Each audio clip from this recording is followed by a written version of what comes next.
like work. When I first proposed it to Jess, showed her some things on the phone I've been doing using social media, and that was about the extent of it. You know, I had some ideas around it, but nothing existed. You know, there wasn't anything to really show, so it was kind of hard to talk about it and show it. I didn't know exactly what it was going to be, and it was also kind of a leap of faith, I think, for Jess to say, "Oh, I think this is worthwhile and viable, and I can see that there's some legs here, that there's something worth doing." And so yeah, it's been kind of intense 4 months. You know, Jess was like, "Oh, let's do this show." I was like, "Okay, I've got a lot to do to make this stuff." So it grew out of. It kind of grew out of distraction, and that's kind of why I had the title the way it was. It's an allusion to a HILO Tango album, and then nothing turned itself inside out.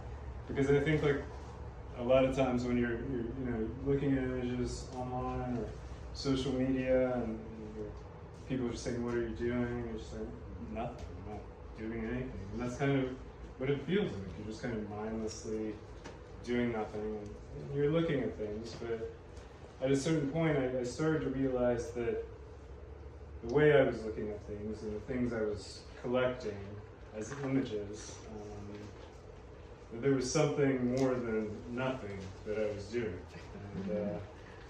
And it took a little while to get there. And, you know, what was I using for source images?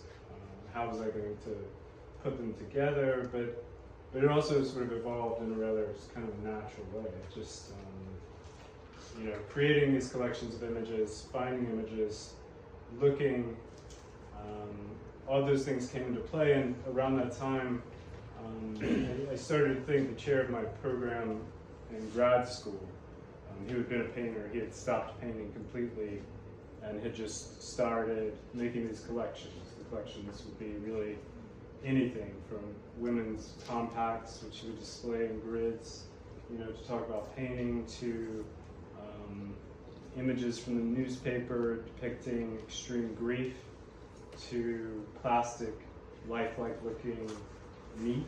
It was just, for him, the sort of idea of collecting was something that was, completely a part of where contemporary art was and was going. Curation has become sort of almost an art form, in and of itself. And who was that? What's up? Who was that? Richard Roth. And at the same time, Jeremy Grosvenor had given me a book of his dad's that I was reading a lot. And there was this nice quote from Jeremy's dad, Robert Grosvenor: "You can't miss it, but then you can just walk by it." And all the essays in the book, which was talking about somebody making art 40 years ago, were about just like sort of looking and paying attention.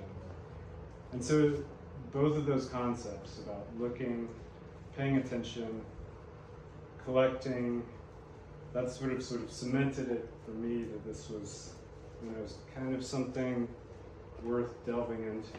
It was and has been kind of a propositional thing and very provisional, and I wasn't quite sure where it would go. I think, early on, I had talked with Richard Roth, and he was, one of the first things he said was that he found interesting was the fact that, in general, when people make art, they make art, oftentimes it's documented and then it's often shared.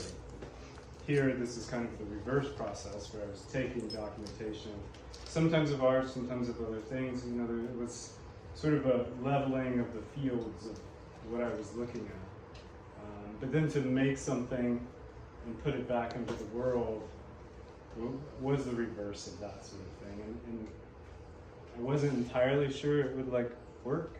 I had this idea, I had this concept. I was generating these images. I thought that they were really compelling.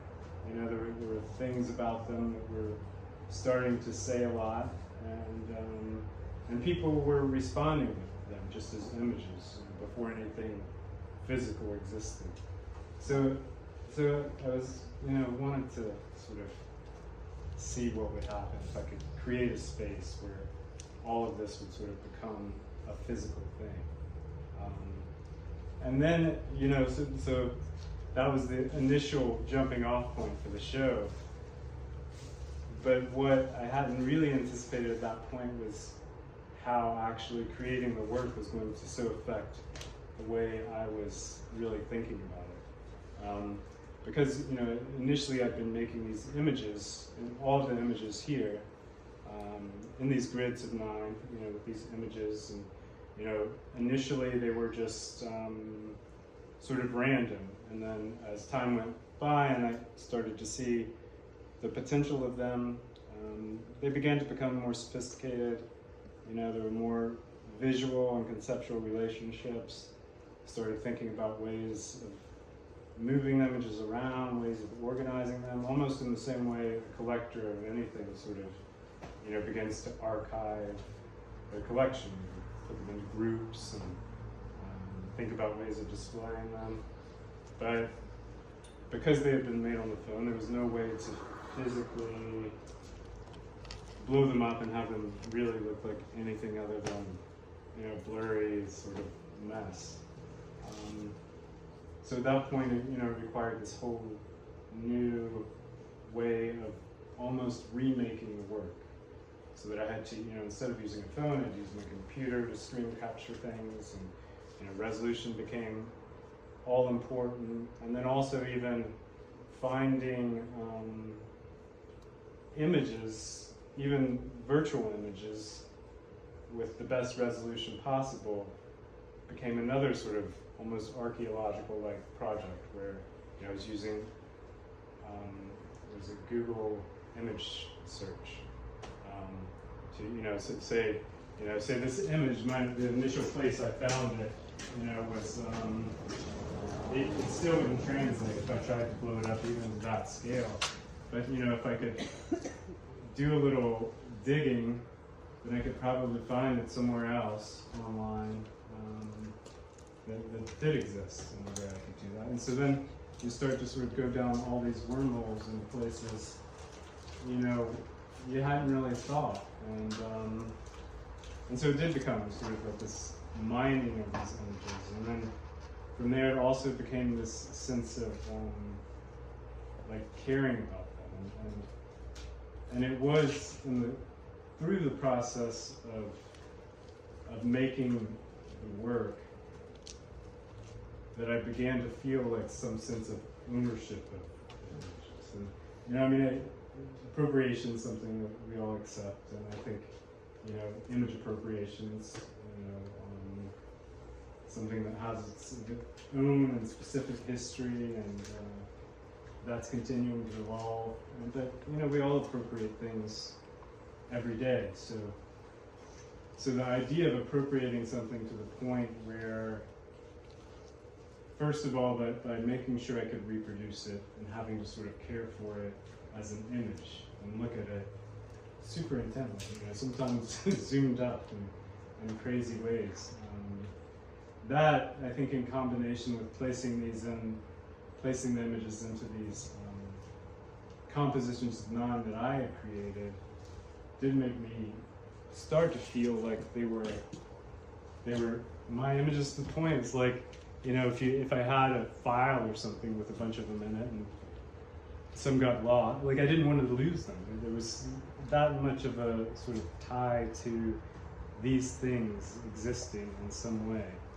And they also began to sort of change in the sense that they started to exist also, not necessarily just individually, but more within this context of the images I had created. So I do feel like in some ways, even though I'm using all of these appropriated images and oftentimes appropriating something that's already been appropriated,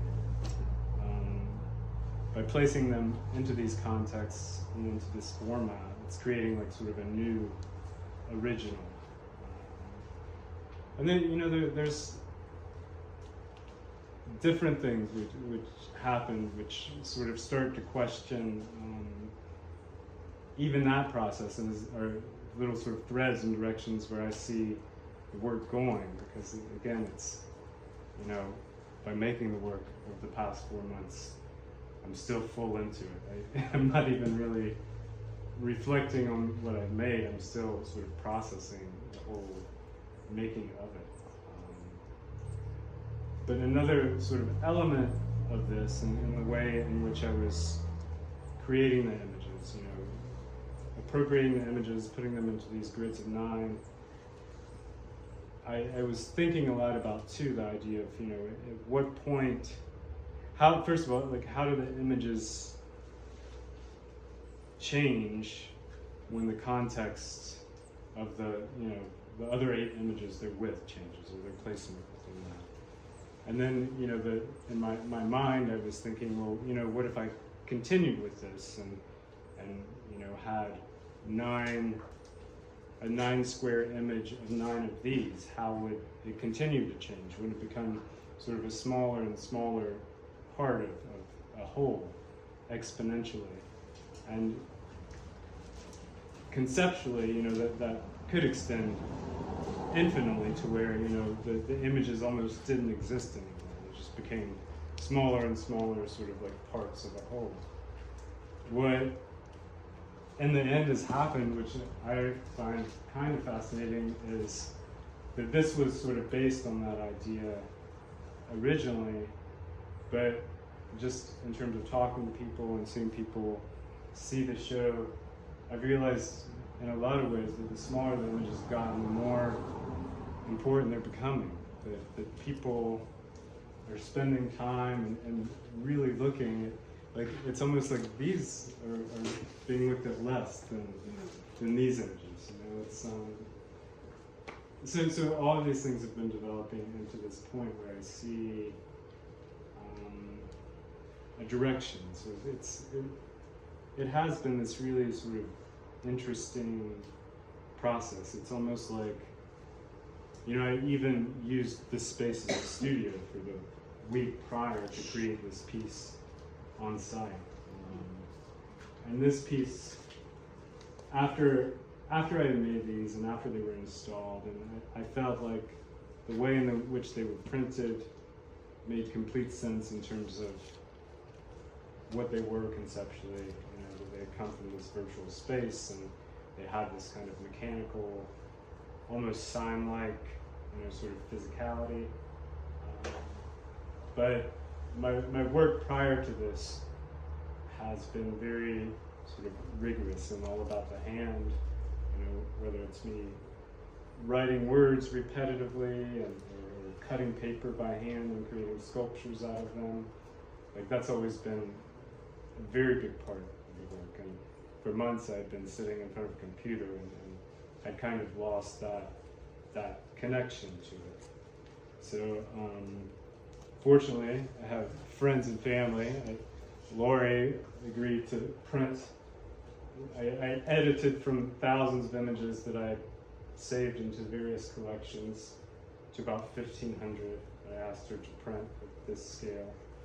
And then my son Watts, thankfully, cut all of these images into squares, because one of the texts that's always been super important to me has been, it was Hermann Hesse's last novel, The Glass Bead Game.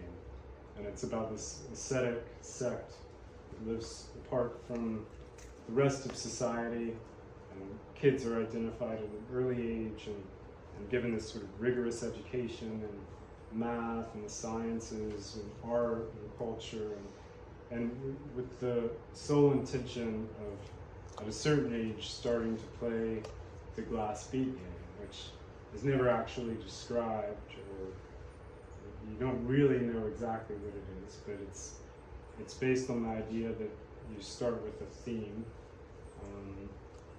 and from that theme, your mind's able to make any connection to whatever seemingly, you know, disparate ideas you can come up with, and then the game is recorded.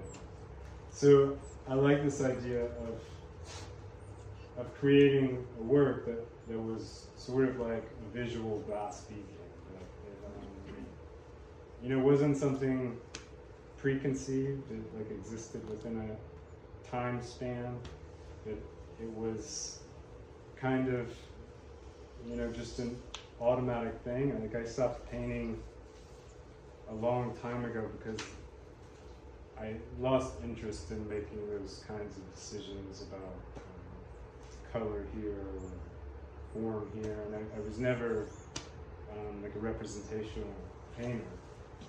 So the idea of approaching what I consider in the realm of painting again, even though it's using appropriated images, to approach it as if it's a game, the time frame. I have all this context of these images to play with, both formally and conceptually. So essentially, and I see this as a place where the work is evolving into. And, it became just tables of thousands of images, and then it was just, like play. And I did realize I needed a theme, to start. And so back to the book from Jeremy, of your dad, this image was sitting here. I don't think you noticed it. Oh, I saw it. That is the center. Oh, that's the center? That's the very center, yeah. So that's kind of where it started, and then it just, it did become this sort of thing, and in all of these images, I just started to,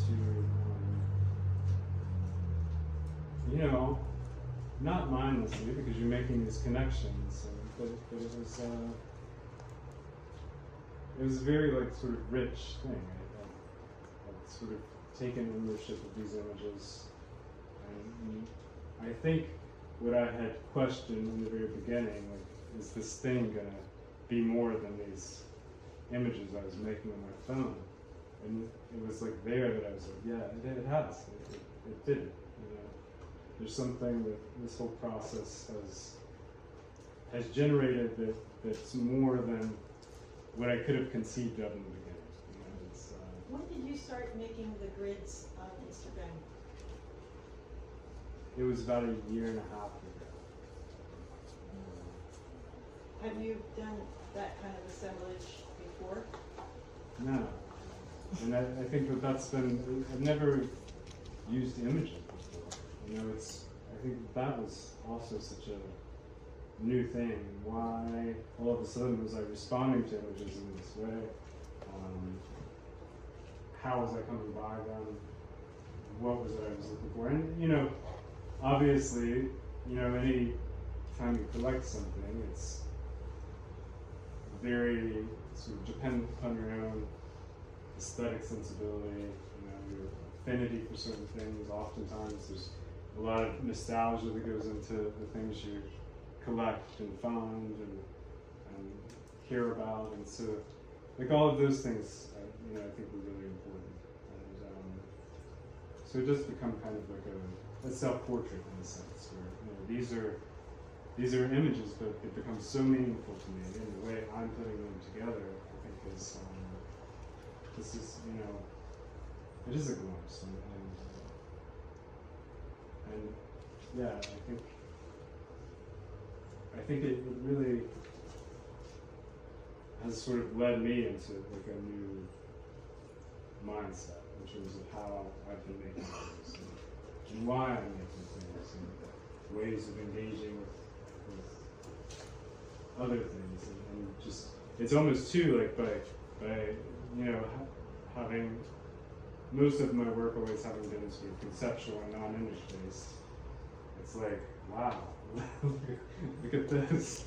May I say though that it really does, having observed your Instagram account for a long time prior to you doing this is so your aesthetic, and just regardless of whether or not it's an object of yours or it's a grid of images that you've culled that right. excite you and interest you, there's an aesthetic there that has continuously been yours, regardless of the fact that the medium has changed. Right. I think when I walk into this room, if we had a sculpture of yours right in the center, it would fit perfectly.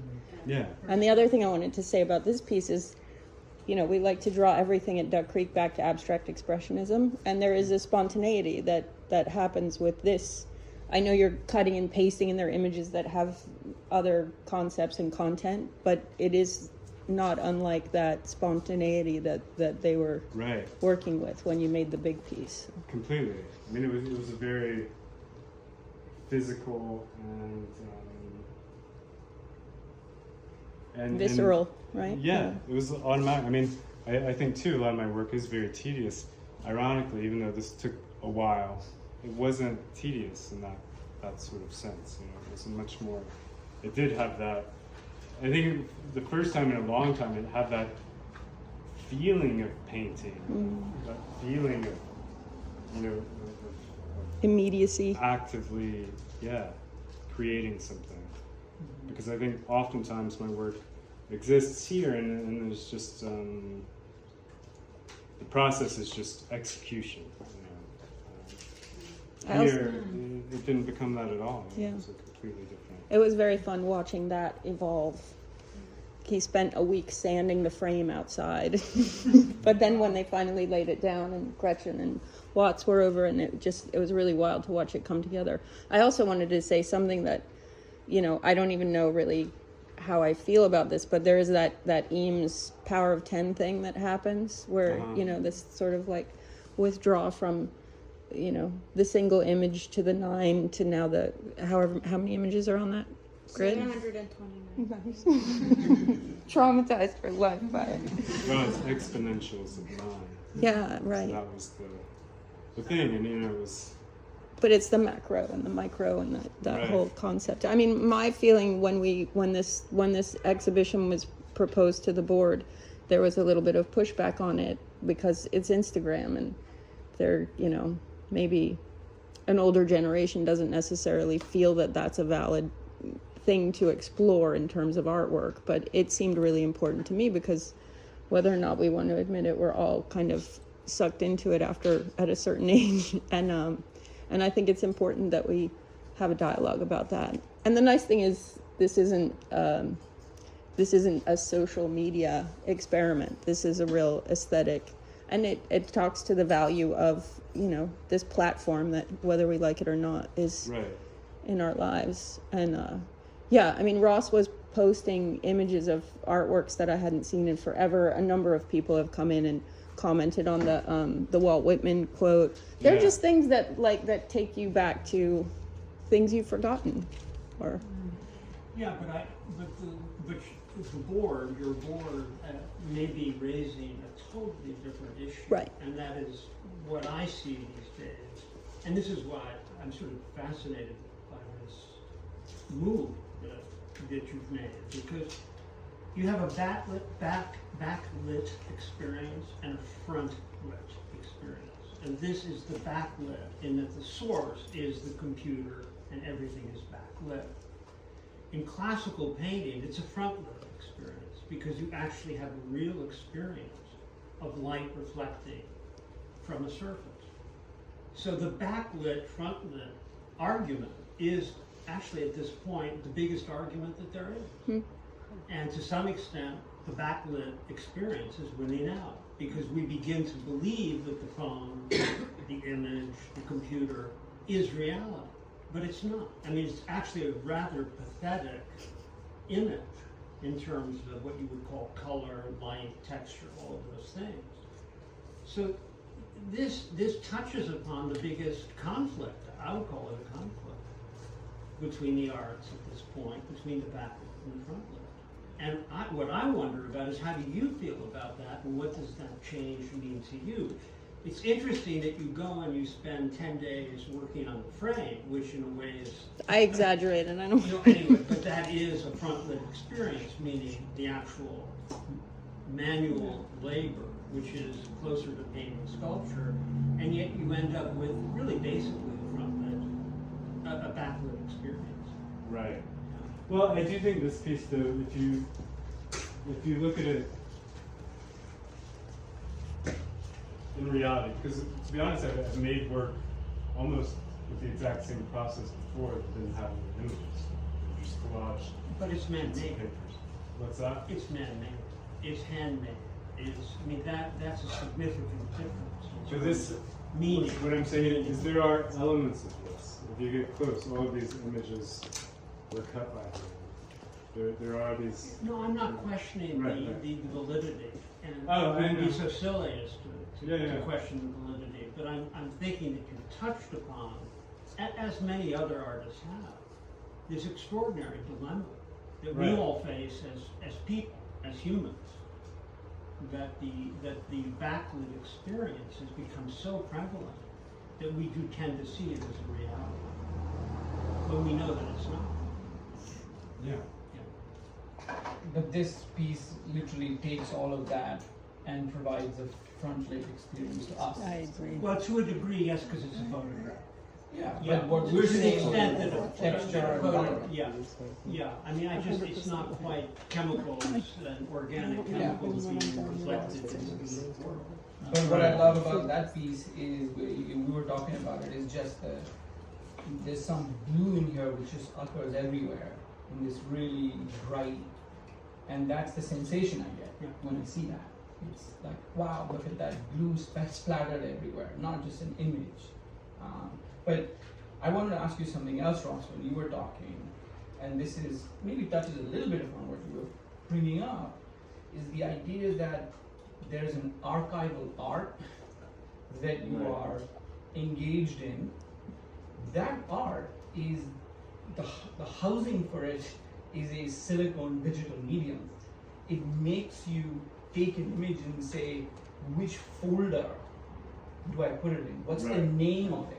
Mhm. And that, I mean, that to me is such a complex endeavor to then pull something out of it and kind of treat it like a painting. That to me is amazing, right? Right. How do you archive something in this way, and you're saying it's thousands of images that is then somehow visible. Your Right, professor right. probably had all these compacts in a collage yeah. visible in Right. a giant room. For you, it's stuck somewhere. Well, I think one thing that happened initially, which was these created,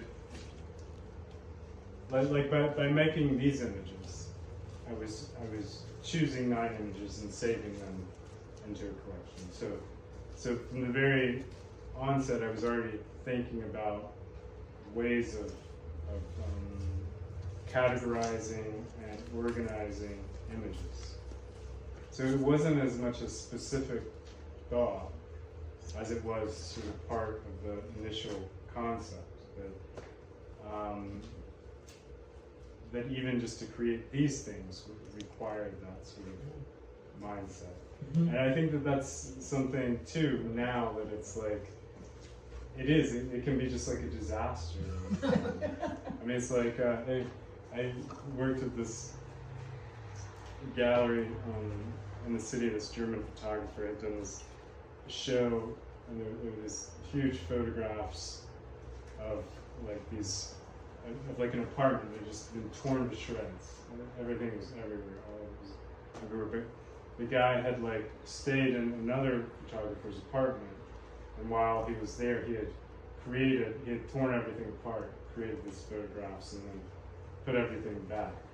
You know, but there are times when you're dealing with this much stuff, it just feels like it's all over the place. And so yeah, you have to, you know, the titles of these things came from somewhere, either in the image or in the post, but it really became a way of, you know, of labeling them, of keeping them together, you know, of being able to have them in some sort of order or sequence. Sorry, question. When you do that, when you're, sequencing, do you have a language? Do you have a words and a framework you're following, or is it like intuition and you don't really put it into words why 2 photos are next to each other and why it really works if they're next to each other? Yeah, I don't know if it's language based. It's I mean a framework that it's feeling. yeah. I mean, a lot of it is intuitive, but I don't know. I think it's like anytime you do something that's kind of automatic, whatever it is, you know, with whatever games you play or whatever, it is this, you know, you're sort of doing something, responding, doing something else, responding, and there's little connections that weave through all those things. But yeah, that's, I think in essence, again, since this has all sort of come together in a relatively short period of time,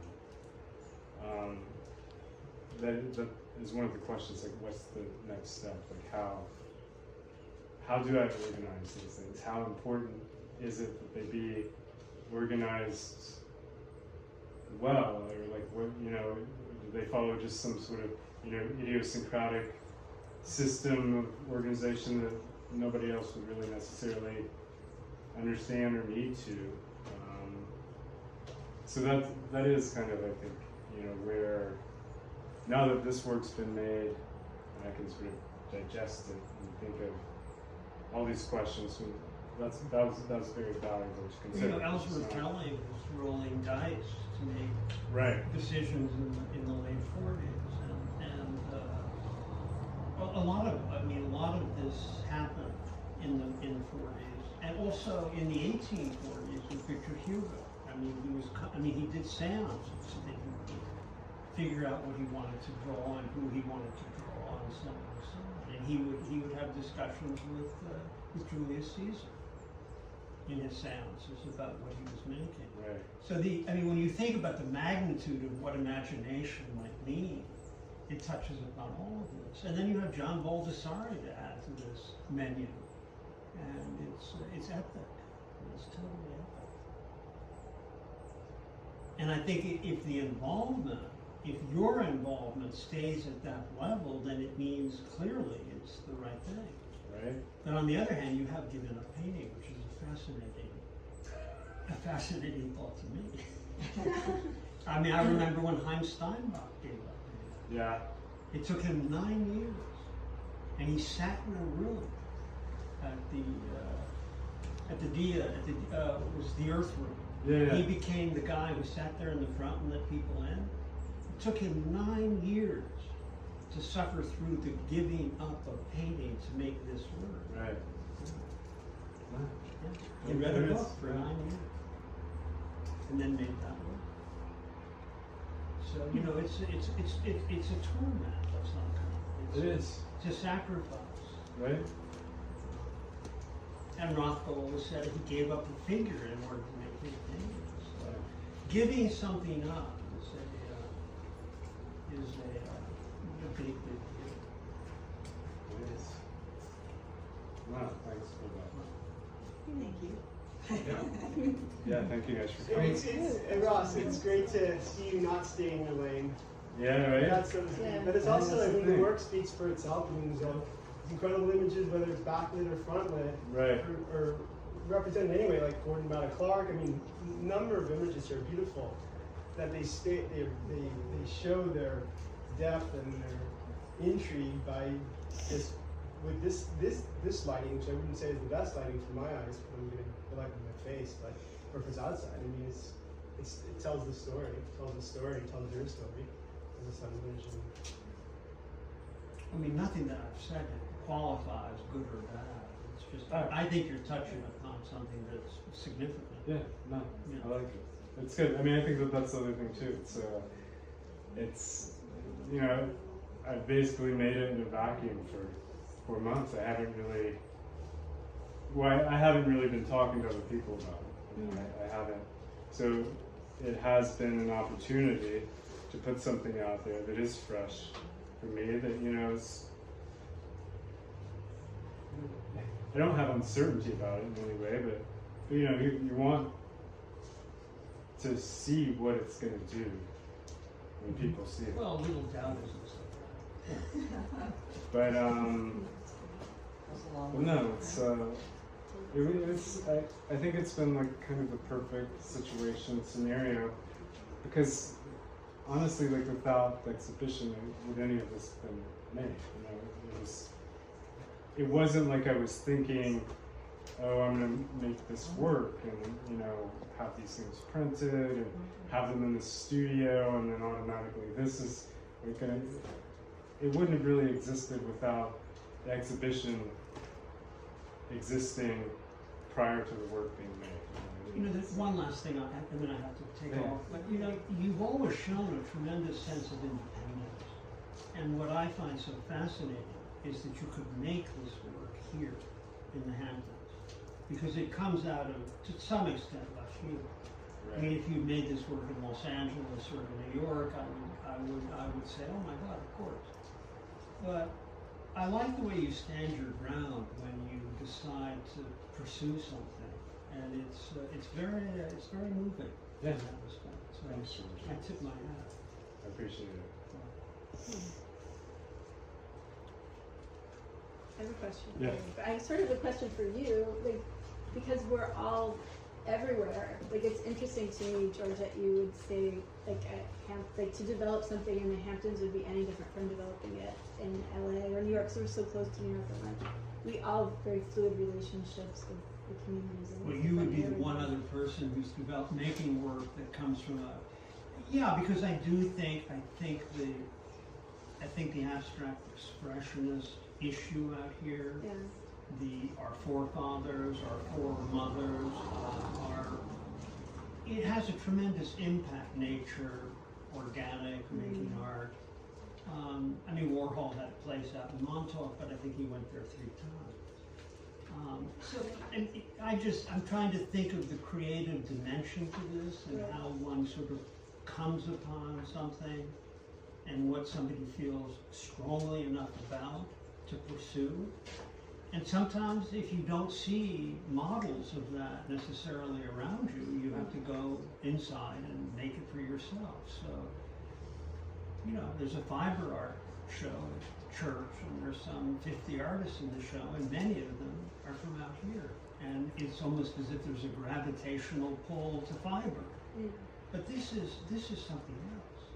This is totally something else. So, I guess for someone like me who's seen a lot of painters and art, and sculptors, there's something really significant in how this happens or why it happens. So my question for you was there any point where the resolution, the ability to get the right resolution pushed the conversation of one of the grids of 9, or maybe you had to choose a different different scale for Yeah. the final product, or did you flip conversations based There are on a couple resolution? that were, I had to switch things. I couldn't find the right one. And there's one that I actually like recreated. Because You made the photograph yourself? well, I was, when I was making these things, I was using Instagram almost as a cataloging software, right? Because I worked in the arts for a long time, and but the way I was using Instagram in terms of using ways of organizing through that, it became a kind of cataloging software.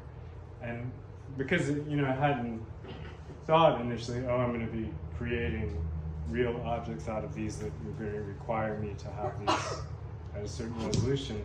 There were some that from the moment I made the image and I created this image of 9, that one image didn't exist anymore. It was gone, because it was whoever had posted it didn't took it down. There was, so there is one that, and it's actually in this piece up here. It's just, and it was this, and somebody had posted this image. It was just this sort of gray ground, and it just had "fuck" written like that on it 4 times.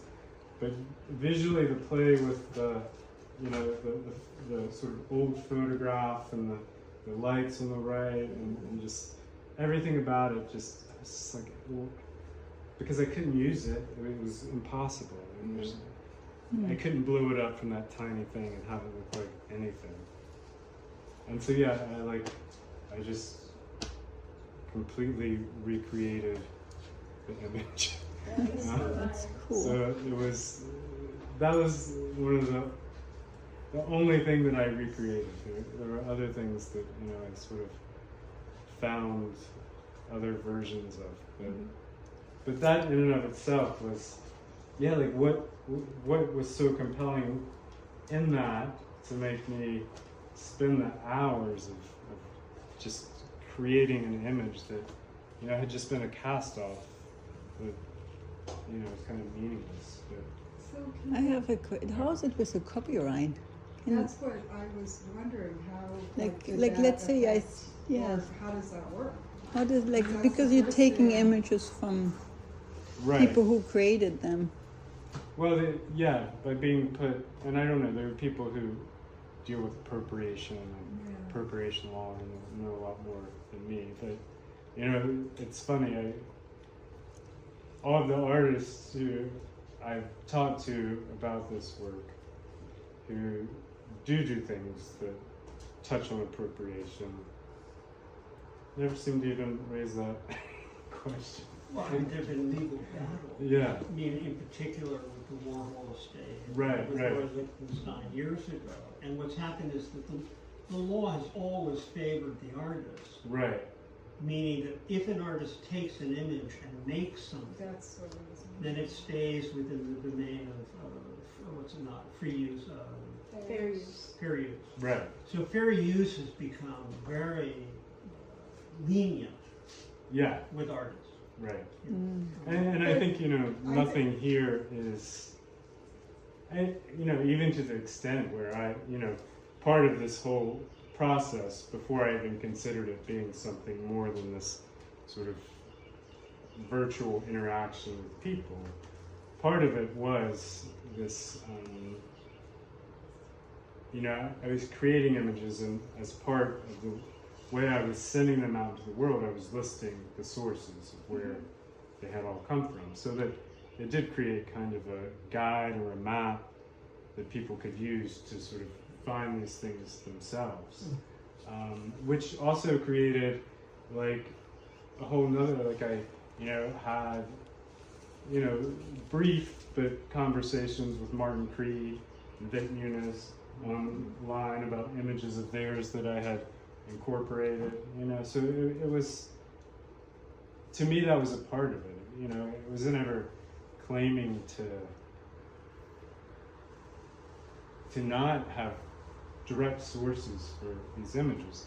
The other thing about a lot of the images I've been using is that they probably 75% of them at least are images that whoever I saw them through had taken from somewhere I else. think there's also some kind of thing that if the image is only a certain percentage of the finished object, it's fair game. Wow. But that's what I think is so interesting, because when you look at Instagram and all this social media and the collective consciousness, it's like these are sort of what happened to the music industry, as well as, you know, a lot of these artists. And you know, it's just, and that's actually what I loved about it, because my background coming from it is, whoa, this is trippy, because I'm just thinking about those things. And Right. when you get into that concept of all are one, do we own anything? You know, does anybody, you know, it's just creativity. And that's actually what I liked about it. And then of course, that was my question. Yeah, Is yeah. How are you going to deal with it? Is that going to be an issue? And I suppose that's part of the dialogue about the piece. Right. Because we're all dealing with law No, right well- now that is defining how we're living. And it's complicated because we're living in a very different world I than just, when these laws were established. one thing that touches on that, because I was thinking about that piece behind it, and I just wanted to remember who it was. Yeah. Alan McCall. Yeah. Accidentally. I know. Is there now? The top left Same thing, but image, is that this?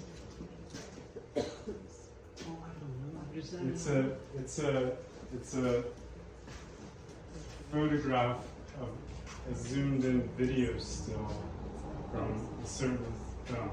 Really? Yeah. Well, So I mean, Alan de Kooning would probably be thrilled. so Borrowed an image. well, but again, but that was an image he had Yeah. taken of another. You know, it's actually a painting that's in the background of a scene in a film, and he photographed it, and that's his. And, you know, so yeah, I think it is. You know, it's also, and you know, it was. I did with this piece.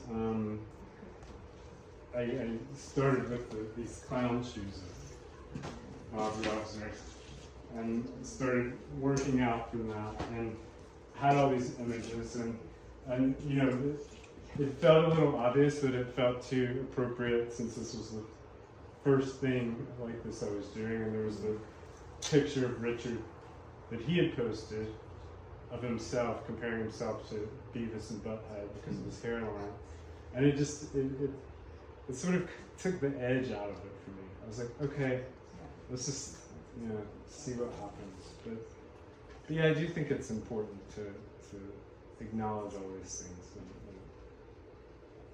Did you ever get tempted to like join the movement or the process and look for something that you would then photograph, put on Instagram, and then take it and put it in a series? Oh, that's interesting. No, but I like that. Yeah. In other words, right now you're more like a voyeur, so to speak. Right, right. But they get drawn into this Uh-huh. process, and now you look for something, you post it, and then you start bringing it together, mixed with other.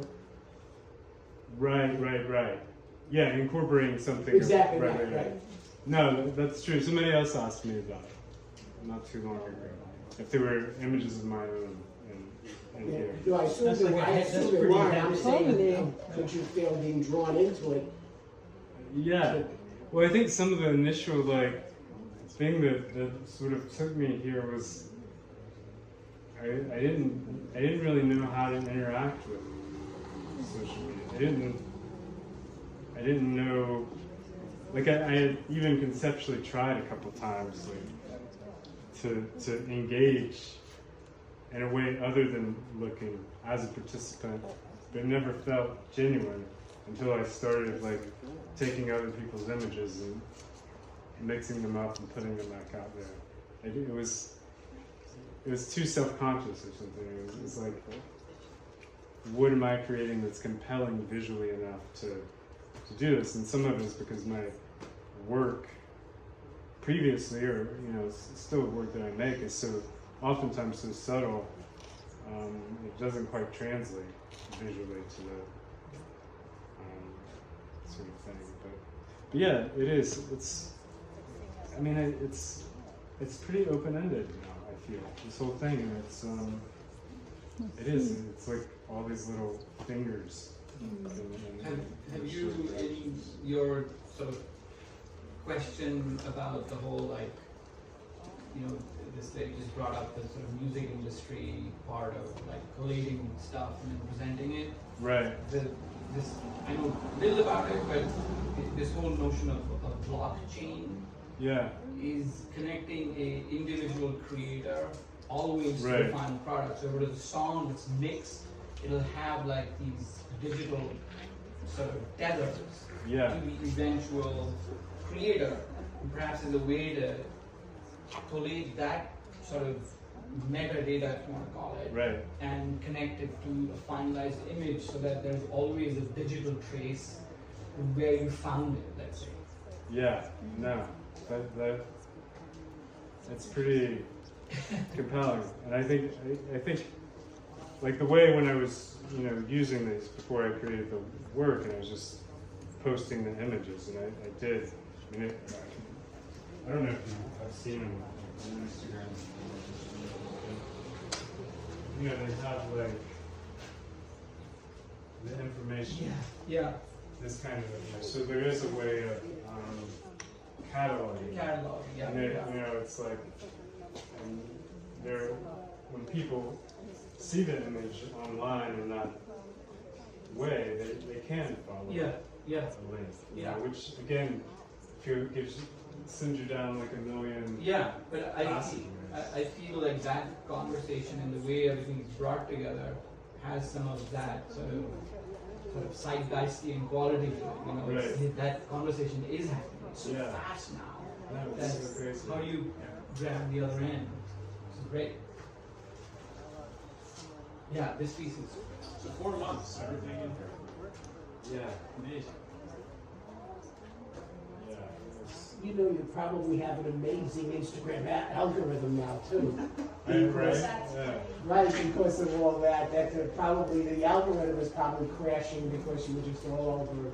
Yeah, well, there were times where it did get shut down, and it wasn't because of things I was posting. Like at first, I thought it was because I was posting things that were other people's, and there was some complaint or something. But then I realized that they follow the way you use. Right, exactly. So the way I was using the collections as this sort of cataloging system, where I would be moving things around constantly, putting them in new collections, all that. Like it would stop me at a certain point. You might not have been able to keep up with what you were doing. And Right, there was something that. And recognize that, probably, I don't even know that well, but probably recognize that something wasn't flowing the way it's determined. Yeah, there was something about the way I was using the way that they created that didn't, that there was a question. Yeah, a couple, like 5 times it happened where I couldn't use it in that way for like a day. It would pop up like this message. You're not allowed to use this way or something. How's it going? Thanks for coming. yeah, that's good. Yeah. It's great to see That's in someone's you soul. know, like as someone who saw You know, we all have our Yeah. real time. pretty incredible. I mean, I just love Right. This is one of the shares from months ago. Yeah. Did you possibly say earlier to that? Also, Did any of this ever bring around in your mind prior to the project? from very different The areas, concept and they're of, both doing great Doing stuff. it. Yeah. And No, it all grew out of and it's just me. interesting because we're living in. I feel like the work's moved beyond this, and talk about it too much tonight. But the way it all started was, there was a pandemic, we were all looking at things all the time. I was looking at these images. I felt like some sense of wanting to engage with people. Like I said, I didn't have any images I was creating myself, so I wanted to put out into